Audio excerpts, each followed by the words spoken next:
DPRD Provinsi Bali menggelar rapat paripurna ke-9 dengan agenda pokok mendengarkan pidato sambutan Gubernur Bali Wayan Koster pasca dilantik pada 20 Februari 2025 terkait visi misi pembangunan Bali 5 tahun ke depan.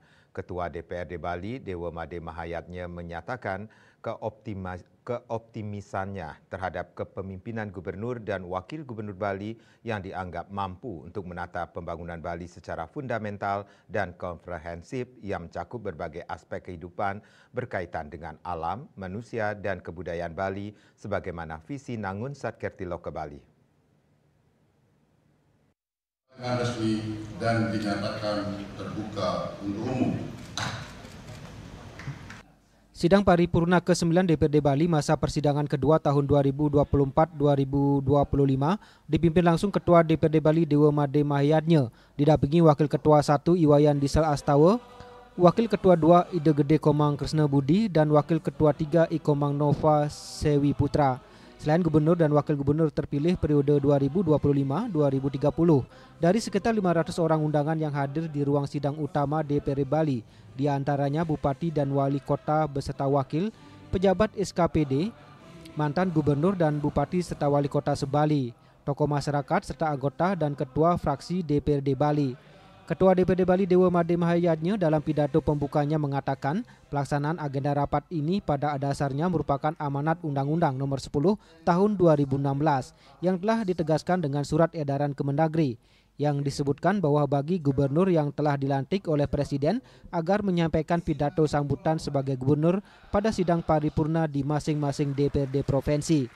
Lebih lanjut, Dewa Jack menyampaikan pihaknya meyakini jika Gubernur dan Wakil Gubernur Bali akan mampu untuk menata pembangunan Bali secara fundamental dan komprehensif yang mencakup sebagai aspek kehidupan berkaitan dengan alam, manusia, dan kebudayaan Bali. Sebagaimana visi Nangun Satkertiloka Bali melalui pola pembangunan semesta berencana dalam Bali era baru. Selain itu, Gubernur Bali Wayan Koster juga dinilai telah berhasil mencapai 44 tonggak peradaban penanda Bali era baru, antara lain memuliakan desa adat, perlindungan keagamaan, aksara Bali, perlindungan kawasan Besakih, pusat kebudayaan Bali, shortcut Singaraja Mengwitami, pembangunan pelabuhan Sanur, Sampalan, Bias Munjul, serta pembangunan Turia Pada Tower KBS 6.0 Kerte Bali. Dan DPRD Bali yang merupakan mitra strategis penyelenggaraan pemerintahan daerah melalui fungsi Dewan, yaitu pembentukan perda, penganggaran dan pengawasan, akan selalu bersinergi dalam menjalankan pemerintahan daerah Bali mewujudkan kesejahteraan masyarakat Bali.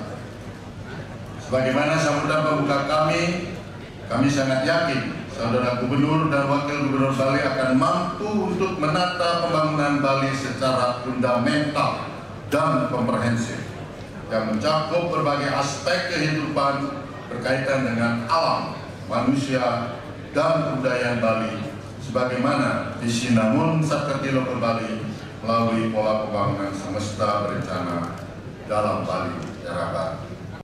Sementara itu, usai mendengarkan pidato Gubernur Bali Wayan Koster terkait visi misi pembangunan Bali 5 tahun ke depan, Ketua DPRD Bali juga mengajak seluruh peserta sidang untuk melakukan TUS menggunakan tumbler.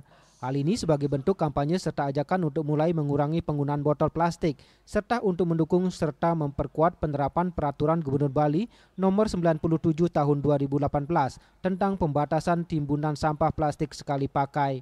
Rapat paripurna ke-9 DPRD Provinsi Bali masa persidangan kedua tahun 2024-2025 ini ditutup dengan pemberian ucapan selamat kepada Gubernur dan Wakil Gubernur terpilih oleh seluruh tamu undangan.